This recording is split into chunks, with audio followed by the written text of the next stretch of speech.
13장 10절에서 18절 말씀 우리 찾았으면 우리 역대하 13장 10절에서 18절 말씀까지 우리 같이 합독하겠습니다.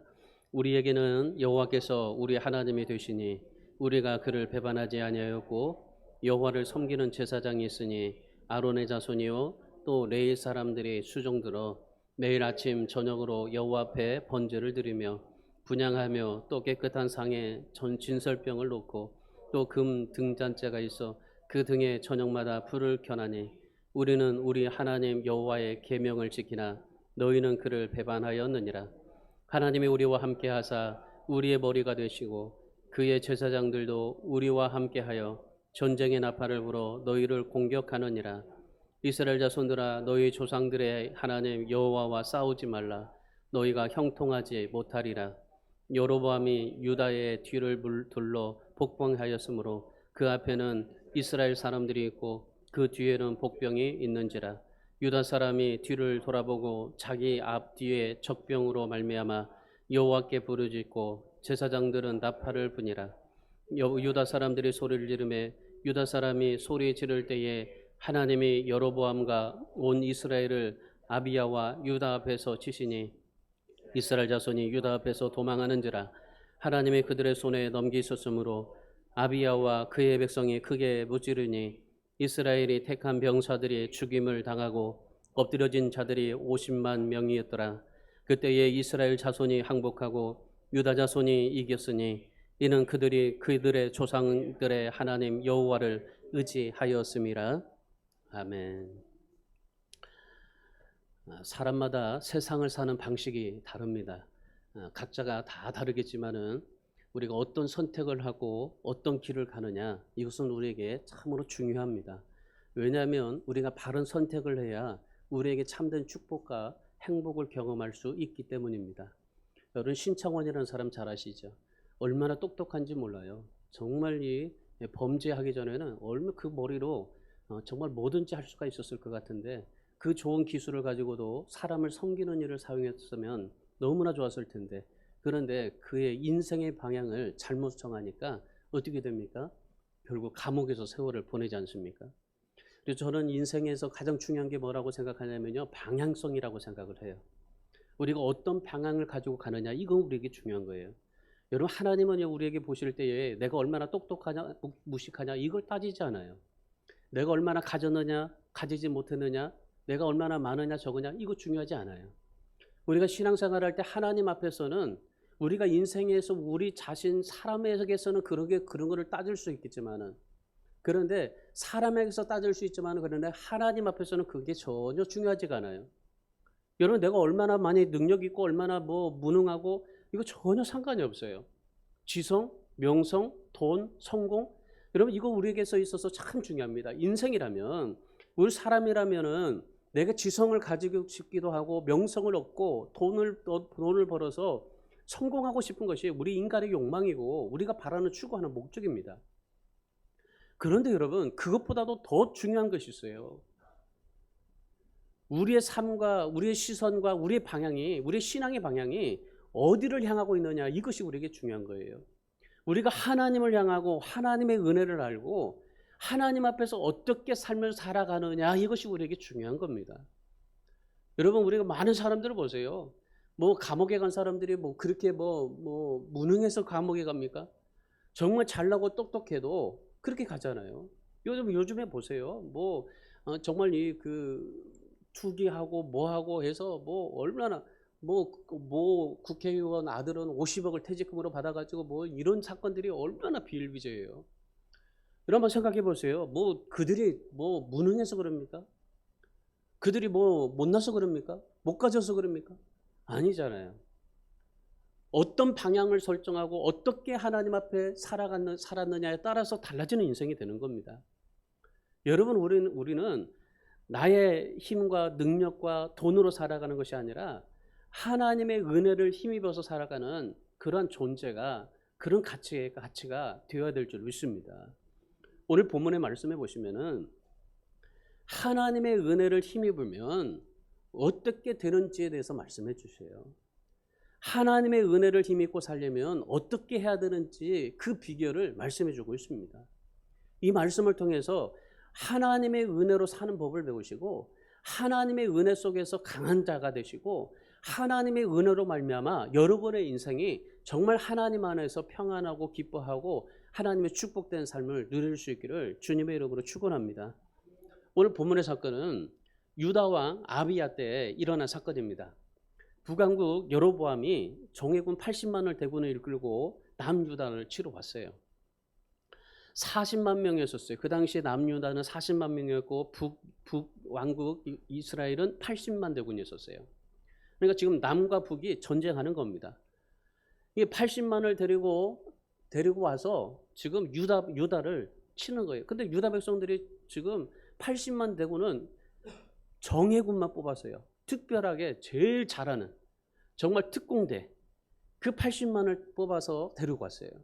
그러니 여러분 어떻게 되겠어요? 지금 유다 백성들에게는 변변하게 정말 그 전쟁할 수 있는 그런 능력이나 뭐 그런 게 사실은 그렇게 없어요. 그러다 보니까 80만 대군을 어떻게 이길 수가 있겠습니까? 도저히 이길 수가 없는 거예요. 그런데 하나님께서 은혜를 베풀어 주셔서 이 80만 대군을 물리친 사건이 오늘 본문의 말씀입니다. 아비야는 르호보암의 아들이에요. 이 아비야가 유다의 왕이 되고 나서 3년 동안 유다를 다스립니다.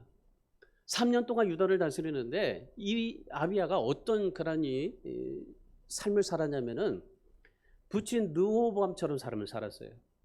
르호보암이 우상을 섬기며 삶을 살았어요. 정말 열심히 우상 섬겼어요. 바알, 아세라 신당을 섬기고 만들고 그렇게 살았어요. 그러니까 이 르호보암 아버지처럼 이 아비야도 그렇게 똑같이 삶을 살아요.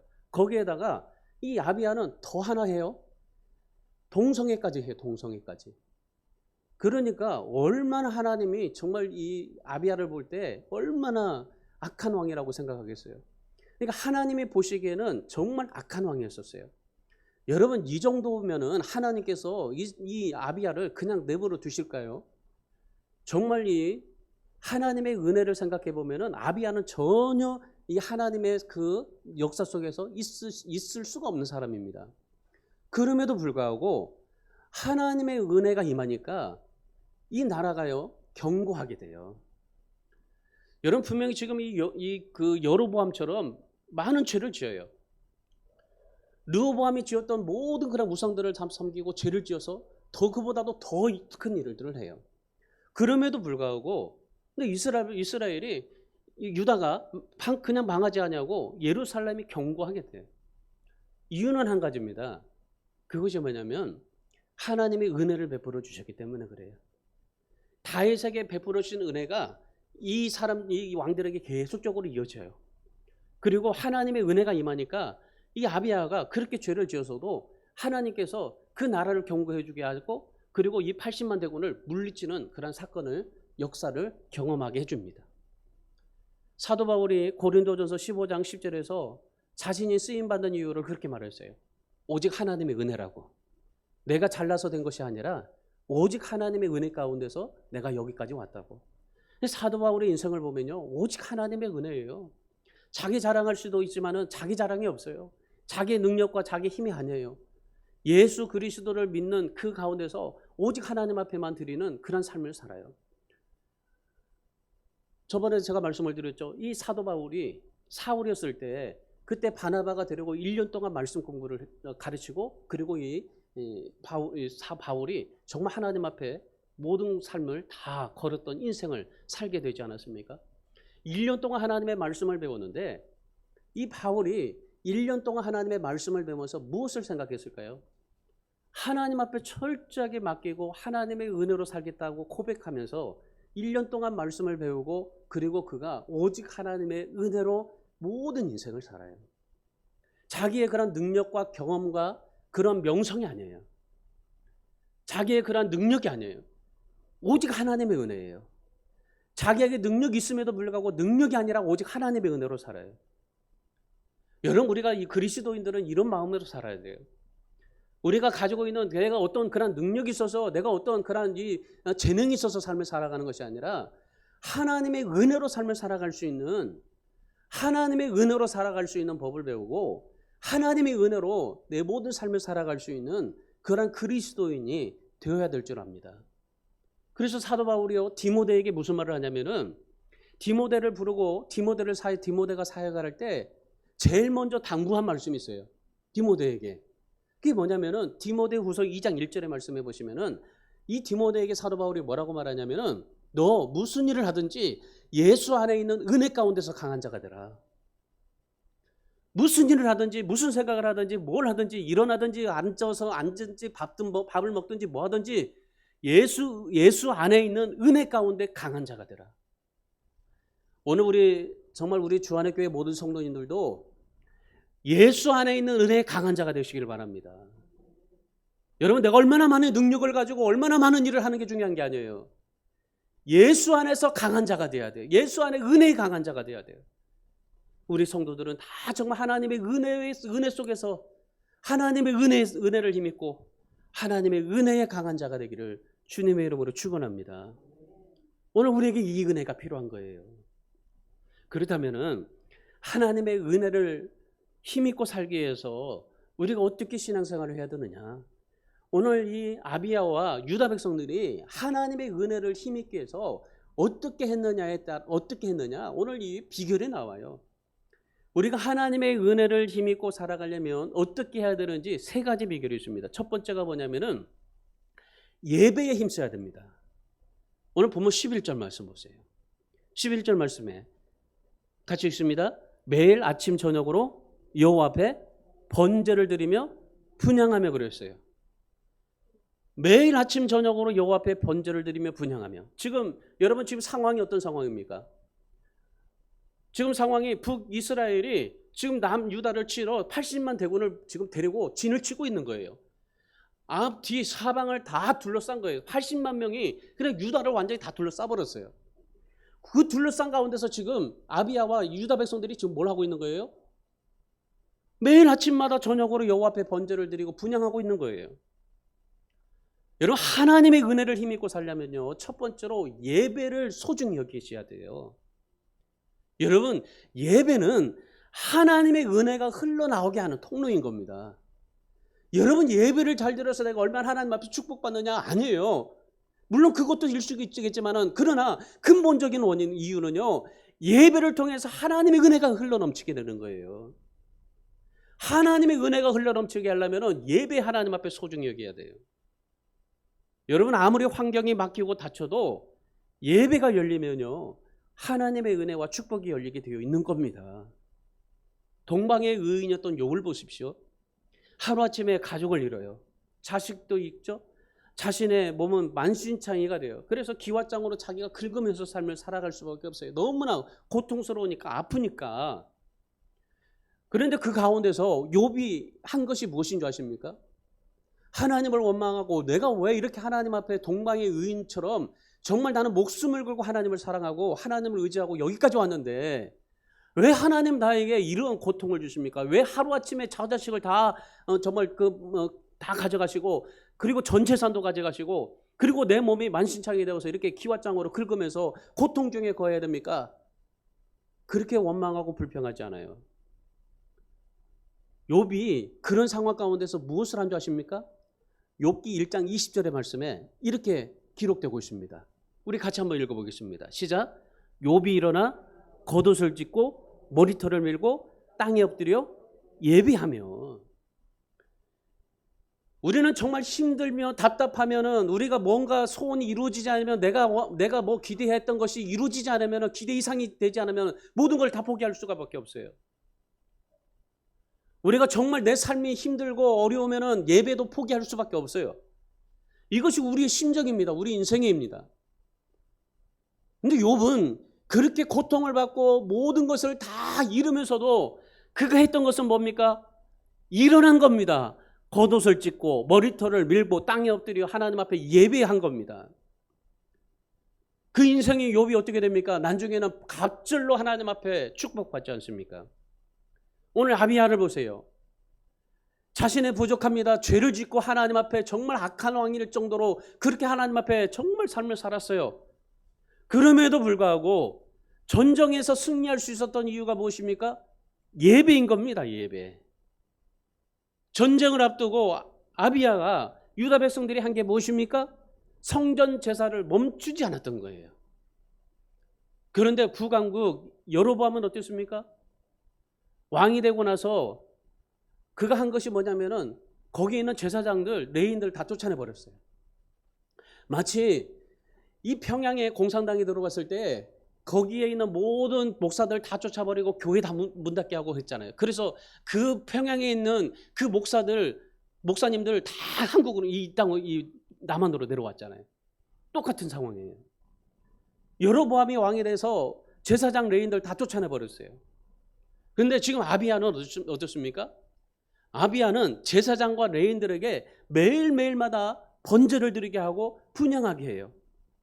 거기에다가 11절 말씀 보시면은 깨끗한 상에 진설병을 놓았어요. 진설병은 뭐냐면요, 말씀을 의미합니다. 그리고 금장대를 놓았어요. 이 등잔대는 기도의 향을 피우게 됐던 겁니다. 성전에 하나님의 기름 부음이 있도록 날마다 불을 켰어요. 그리고 여러분, 제사장과 레인들이 매일매일마다 예배가 꺼지지 않도록 한 거예요. 비록 지금 나라가 힘들어요. 자신은 죄를 지어서 정말 하나님 앞에 송구스러운 그런 마음이에요. 그럼에도 불구하고 하나님 앞에 매일 예배의 불을 꺼지지 않고 하나님 앞에 나갔어요. 남쪽 유다는 그런 하나님의 은혜로 말미암아 하나님의 은혜로 살 수 있는 그러한 발판이 될 수 있게 만들었던 겁니다. 근데 북쪽 이스라엘을 보세요. 북쪽 이스라엘은 여로보암이 예배를 멸시해요. 제사장이 예배를 하게 해야 되는데 제사장을 아무나 시켜요. 그냥 너 와서 그냥 말씀 전하고 너 와서 이렇게 예배 드리고 분향하게 하고 그리고 모든 것들을 다 하라. 그런 여러분, 아무리 군사력이 많이 갖추고 80만 명의 그런 정예군을 가지고 왔다고 할지라도 이 남쪽 유다보다도 더 많은 성을 세웠다 할지라도 제사장이 없는 나라, 예배가 없는 나라, 결국 이스라엘은 망할 수밖에 없었던 겁니다. 여러분, 지금 우리나라가 이렇게 잘 살 수 있게 된 이유가 뭔지 아십니까? 우리나라가 이렇게 잘 살 수 있게 됐던 것은 예배 때문이에요. 예배. 지금 이 대통령과 정부가 이걸 몰라요. 한국교회에 예배가 있어서 지금 이 나라가 이렇게 잘 살게 됐는데 지금 코로나 때문에 지금 예배를 막고 있는 거예요. 북한이 왜 못 살아요? 북한이 예배가 없기 때문에 그래요. 거기 제사장이 없기 때문에 그래요. 다 목사들 내려와 버렸잖아요. 예배를 못 드리게 하잖아요. 그러니까 못 살게 되는 거예요. 여러분, 예배가 살게 되면 우리나라 경고할 수 있게 될 수 있어요. 지금 이 코로나 때문에 예배를 막는 것이 아니라 오히려 더 코로나가 있으면 더 예배를 드리라고 더 권면해야 될 상황이에요. 근데 지금 이 코로나 때문에 예배를 막아요. 결국 여러분, 예배가 막히면요, 나라가 망하게 된다는 것을 기억하셔야 됩니다. 이스라엘이 그랬어요. 이스라엘이 제사장이었고 예배가 없으니까 결국 망하게 된 거예요. 일제시대 때 우리나라를 이끌었던 정신이 무엇인 줄 아십니까? 일제시대 때 기독교 정신이에요. 6.25 전쟁이 일어나고 난 뒤에 이 땅을 누가 일으킨 줄 아십니까? 교회입니다. 정말 힘들고 어려울 때 한국교회는 예배를 드렸어요. 역대하 7장 14절의 말씀을 붙들고 새벽마다 가서 기도드리고 심지어 농촌에서 일하다고 11시만 되면요, 교회 와서 예배를 드릴 정도였었어요.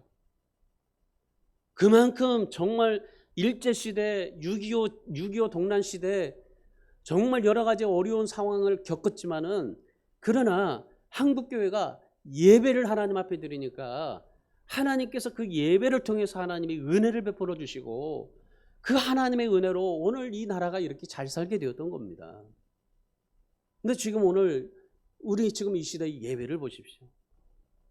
하나님을 향한 예배가 있었기 때문에 하나님께서 비록 우리 민족이 죄악과 허물이 있음에도 불구하고 은혜를 베풀어 주시잖아요. 오늘 아비야를 보세요. 유다 백성들을 보세요. 여러분, 우리가 살 길은 예배인 줄 믿습니다. 우리가 하나님 앞에 정말 이 은혜를 입는 비결은 예배인 거예요. 그래서 우리가 하나님 앞에 예배에 정말 한 번이라도 나와서 하나님 앞에 예배를 드리고 하나님 앞에 정말 하나님의 은혜를 사모하게 하는 것이, 그것이 코로나를 빨리 종식하게 하는 그러한 원인인 겁니다. 왜요? 하나님은 예배를 통해서 은혜를 베풀어 주시기 때문입니다. 믿어주십니까? 제가 중앙중학교 있을 때 그 사역할 때 그런 일이 한 번 있었어요. 어려움을 당한 성도가 이제 문제를 해결해 줬어요. 문제를 해결해 주니까 그 가족들이 11명이 다 이제 교회 나왔어요. 등록해가지고 정말 1년 동안 열심히 교회 나왔어요. 교회 나와서 등록을 하고 나서 그래가지고 열심히 또한 이 사람들은 그 섬겨줬어요. 그리고 전도했던 사람, 그 사람을 열심히 정말 그 애써서 관리해주고 성경 공부도 해주고 정말 많이 그렇게 애를 썼어요. 근데 1년이 딱 지나고 나니까 교회를 나오지 않아요? 왜 교회를 나오지 않느냐고 그렇게 물어봤더니 뭐라고 한 줄 아십니까? 1년 동안 감사해서 예배 드려줬으면 됐지 뭘 바라시냐고 그렇게 얘기를 해요. 하나님의 은혜를 입고 축복을 받았는데 1년 동안 다녔으면 됐지 뭘 더 바라시냐고. 여러분, 우리가 교회에 온 것은요 뭔가 필요해서 나온 게 아니에요. 아마도 여러분들이 정말 필요 원해서 교회 나오셨을 거예요. 위로받고 싶어서, 병 낫고 싶어서, 축복받고 싶어서, 부자가 되게 하고 싶어서 아마 그렇게 나왔을 겁니다. 여러분, 이런 거 물론 잘못된 건 아니에요. 그러나 여러분, 예배는 하나님 앞에 내가 뭘 해드린다는 거 이게 아니에요. 우리가 하나님 앞에 뭔가 계산을 하는데 계산이 아니에요. 하나님 앞에 내가 예배를 통해서 예배를 이렇게 하나님 앞에 드리면은 뭔가 하나님이 나에게 주시겠지라고 생각하는 계산적인 게 아니에요. 나에게 얼마나 손해가 되느냐, 축복이 없느냐, 이거 생각할 필요 없는 겁니다. 예배는 하나님을 생각하고 고민하고 사랑하고 하나님의 은혜를 힘있게 해서 드리는 게 예배예요. 예배를 드리면 우리에게 뭐가 와요? 예배를 잘 한번 드리면 하나님께서 우리에게 뭘 주세요? 은혜를 주시는 겁니다. 오늘 아비야가 정말 그렇게 죄를 범했지만은 그런데 하나님께서 은혜를 베풀어 주시니까 나라가 견고하게 되고 80만 명의 대군을 물리치는 놀라운 역사가 그 삶 속에서 일어났잖아요. 여러분, 예배에 한번 빠지는 거 뭐 쉽게 생각할지 몰라요. 그런데 여러분, 예배는 한 번이 굉장히 중요한 거예요. 한 번쯤 하다 보면은 우리가 영적으로 병들어갈 수 있기 때문에 그렇습니다. 여러분, 오늘 우리가 하나님 앞에 오늘 이 말씀을 통해서 예배의 소중함을 느끼시고 예배를 통해서 하나님의 은혜를 공급받으면서 살아갈 수 있기를 주님의 이름으로 축원합니다. 하나님의 능력과 축복이 어디서 부어주세요? 예배를 통해서. 그래서 하나님의 은혜를 힘입고 사는 것이 바로 예배입니다.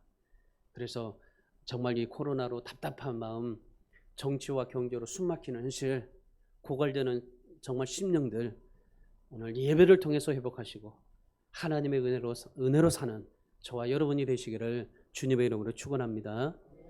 두 번째는 하나님의 은혜를 힘입으려면은 기도의 소리를 내셔야 돼요. 오늘 15절 말씀 보십시오.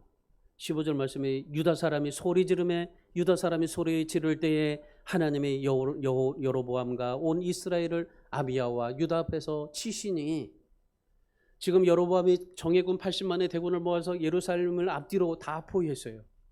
앞을 보아도 문제, 뒤를 보아도 문제예요. 모든 사방이 다 문제예요. 앞을 보나 뒤를 보나 옆을 보나 답답할 수밖에 없어요. 그때 유다 사람들이 했던 것이 무엇입니까?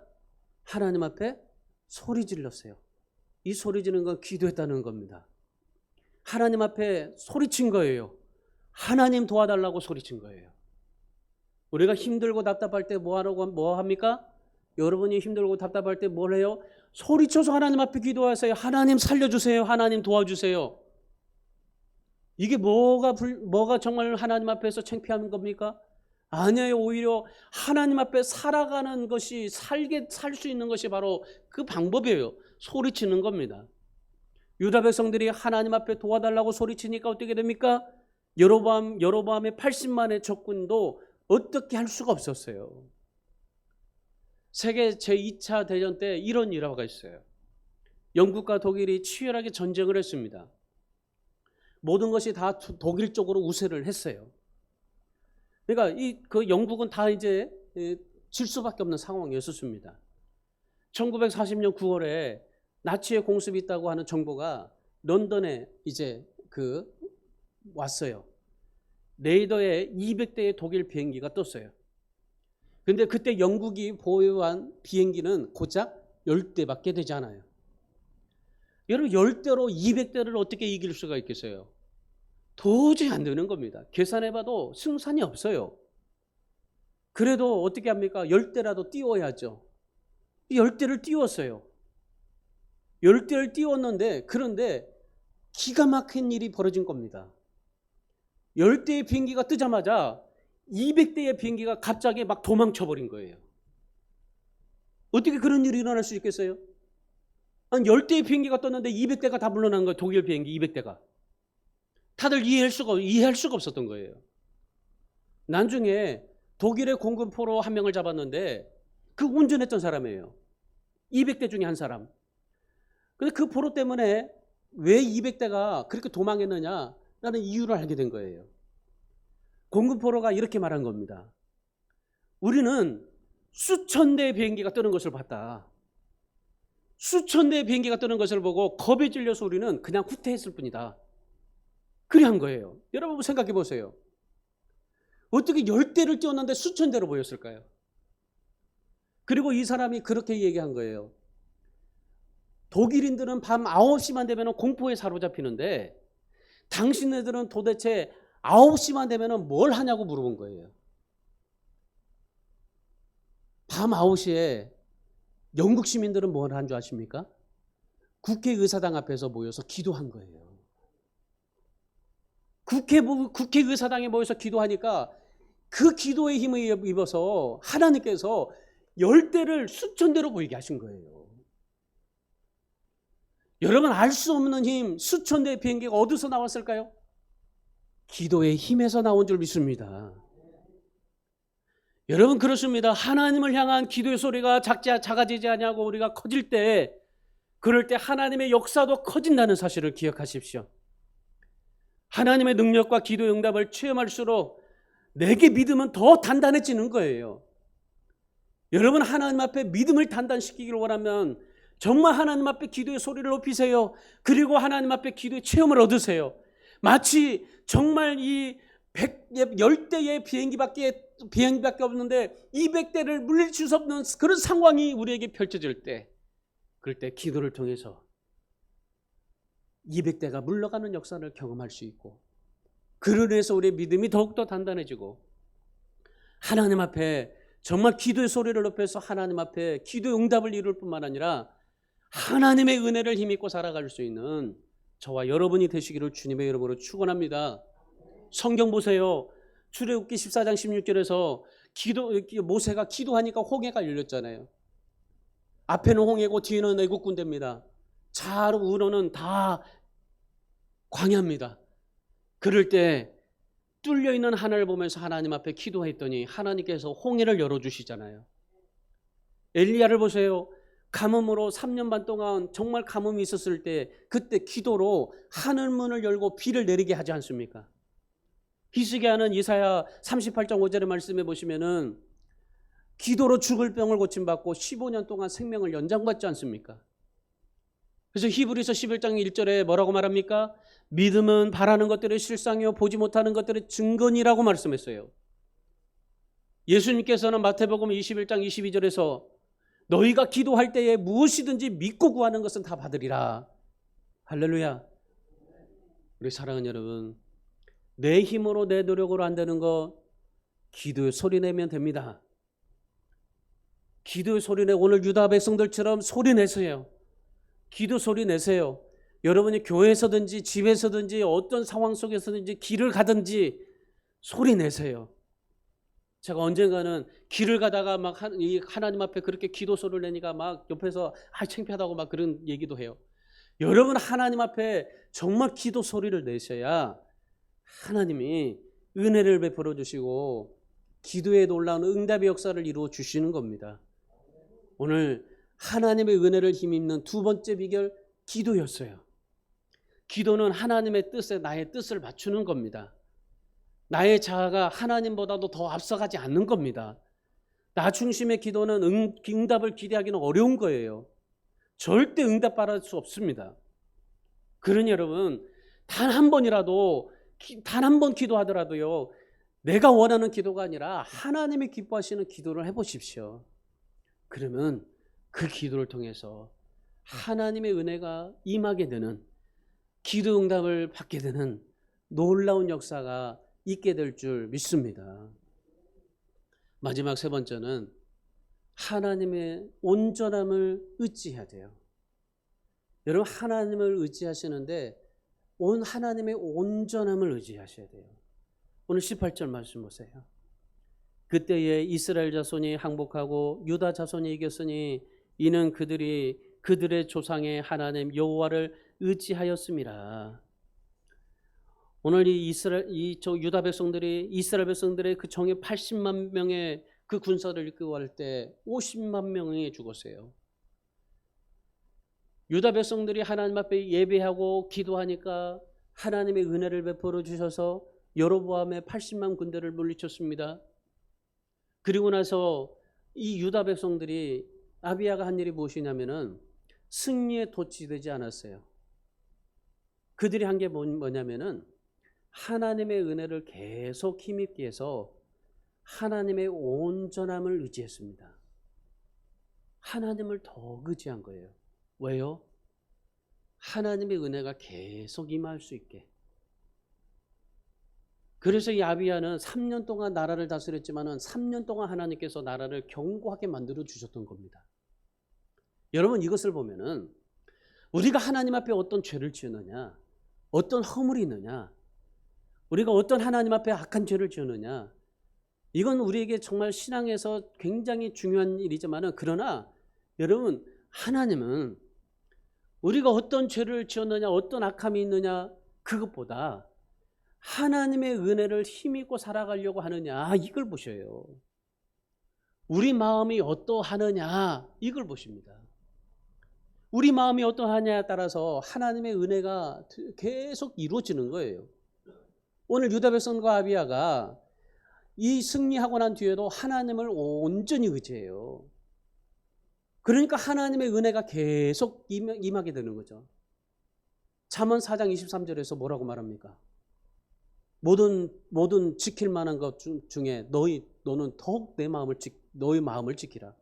생명의 근원이 이에서 납니다. 오늘 유다 백성들이 하나님의 은혜가 임하기 위해서 어떻게 합니까? 하나님의 온전함을 붙들어요. 하나님을 더욱 의지한 겁니다. 여러분 우리가 하나님 앞에 축복받으면 축복받을수록, 하나님의 은혜를 입으면 더 입을수록 우리가 해야 될 일이 무엇입니까? 하나님을 더욱 의지하는 겁니다. 하나님의 온전함을 붙들고 하나님을 더욱 의지하는 겁니다. 시편 16편 2절에서 다윗이 그렇게 고백했습니다. 주는 나의 주님이시오니 주밖에는 나의 복이 없다. 이 말은 하나님이 나에게 없으면 그 어떤 것도 나에게는 의미가 없다. 내가 이 세상에서 아무리 잘 살아도, 내가 이 세상에서 정말 떳떳하게 살고 많은 것을 가지고 있다 할지라도, 정말 모든 나라를 통일시키고 그렇게 나라를 부강시키고 번성한다 할지라도 주님이 없으면, 주님이 나에게 없으면 그 어떤 것도 나에게는 의미가 없다. 아무리 나라가 영토가 번창해도 그 정말 번창한 영토 위에 주님이 없으면 아무 의미가 없다. 다윗은 권세를 누리고 싶어서 하나님을 따라다닌 것이 아니었습니다. 왕이 되고 싶어서 하나님을 섬기는 게 아니었습니다. 목동이었을 때 내가 너 왕이 되게 할 거야 그러면서 내가 왕이 되고 싶어서 그렇게 정말 힘들고 고생하고 뼈 빠지게 그렇게 힘들게 삶을 살지 않았어요. 다윗은 오직 하나님 그 자체를 바라보고 하나님과 함께하고 하나님을 의지하고 삶을 살았어요. 하나님이라면 나의 모든 것이 축복이요 하나님이라면 나의 모든 것이 전부라는 것을 생각하고 삶을 살았어요. 이게 다윗입니다. 다니엘의 세 친구를 보십시오. 느부갓네살 왕이 금신상을 만들었어요. 그리고 거기에다가 경배하라고 했습니다. 그러나 다니엘의 세 친구는 절하지 않았습니다. 그래서 풀무불 용광로에 들어갔습니다. 다니엘의 세 친구는 다니엘 3장 18절에서 그렇게 고백합니다. 그리 아니하실지라도 하나님이만이 나의 전부이십니다라고 고백합니다. 그랬더니 머리털 하나 상하지 아니하도록 하나님께서 살려주셨습니다. 우리 사랑하는 성도 여러분, 여러분의 모든 삶 속에서, 여러분의 신앙 속에서, 여러분의 인생 속에서 하나님이 전부가 되시기를 축원합니다. 내가 아무리 성공하고 많은 것을 가지고 있다 할지라도 하나님이 아니면 그것이 나에게 아무런 의미가 없다라는 것을 다윗처럼 고백하시고 다니엘처럼 고백하시고 하나님 앞에 오늘 유다 백성처럼 그렇게 고백하면서 삶을 살아갈 수 있기를 바랍니다. 하박국 선지자가 하박국 3장 17절에서 19절 말씀에 뭐라고 말해요? 비록 무화과 나무가 무성치 못하고 포도나무에 열매가 없으며 감람나무에 소출이 없고 밭에 먹을 것이 없으며 우리의 양이 없으며 외양간에 소가 없을지라도 이 정도면요 정말 비극하고 처참한 상황입니다. 그럼에도 불구하고 나는 하나님으로 말미암아 즐거워하며 기뻐하리로다. 주 여호와는 나의 힘이시다. 오늘 저와 여러분도 고통받고 아무리 힘들어도 언제나 주밖에 없고 주는 나의 힘이시고 하나님 한 분이면 됩니다라고 고백할 수 있는, 주밖에 나의 복이 없다라고 고백할 수 있는, 하나님이 최고로 여기게 되는 그런 신앙을 하나님 앞에 가지고 살 수 있기를 바랍니다. 하나님을 향한 여러분의 마음이 전심입니까? 반심입니까? 전심으로 하나님을 의지하고 오늘 유다 백성들처럼 아비야처럼 하나님을 전심으로 바라볼 수 있기를 주님 여러분 축원합니다. 성경은 말이죠, 지혜이신 하나님을 경외하는 것이 복의 근원이다라고 말씀하셔요. 여러분, 하나님의 축복은 오직 하나님만 사모하는 자에게 주어진다는 사실을 믿으시기 바랍니다. 세상의 방법이 아니라 하나님을 가까이 하는 사람에게 주어지는 거예요. 믿어지십니까? 돈, 명예, 성공, 하나님과 동행할 때 주어지는 겁니다. 그러므로 세상의 어떤 축복보다도 하나님이 먼저인 거예요. 오늘 이 유다 백성들이 승리에 도취하지 않고 교만하지 않고 하나님이 먼저였었어요. 하나님을 가까이 하고 하나님의 은혜를 힘입어서 살려고 할 때, 그럴 때 하나님은 가장 좋은 것으로 채워주시고 역사해 주셨던 것입니다. 그러므로 우리 사랑하는 성도 여러분, 우리요 내 힘으로 살지 마십시다. 오직 하나님의 은혜로만 살 수 있는 삶을 살아갈 수 있기를 바랍니다. 그것이 여러분의 살 길이고 참된 능력의 원천이고 기도응답이고 여러분이 하나님 앞에 은혜 받는 비결인 것입니다. 세상에서 큰 돈을 모으고 사업에 성공하고 큰 교회를 일구어내는 거요, 여러분 하나님의 시각으로서는요 다 부질없는 거예요. 다윗이 그랬잖아요. 내가 아무리 성공하고 아무리 정말 큰 교회가 되고 아무리 하나님 앞에서 돈을 많이 모았다 할지라도 하나님이 아니면 그 모든 그 자체가 의미가 없다. 여러분, 하나님의 시각에서는 다 부질없어요. 우리가 정말 중요한 건 하나님의 시각에서 내가 어떻게 하나님 앞에 삶을 살았느냐, 이거인 겁니다. 하나님은 우리가 이 세상에서 얼마나 하나님 앞에 예배하고 기도하고 하나님의 온전함을 붙들고 의지했느냐, 이걸 보시는 거예요. 오늘 아비야가 그렇게 범죄했음에도, 그런데 유다 백성들이 정말 아비야가 하나님 앞에 이렇게 신앙생활 하니까 하나님께서 어떻게 해주세요? 놀라운 하나님의 역사를 주시지 않습니까? 하나님이 보시기에 우리에 대한 평가 기준은 그겁니다. 세상의 기준과 다르다라는 것입니다. 여러분, 여기에 우리 그리스도인들의 행복이 있지 않을까요?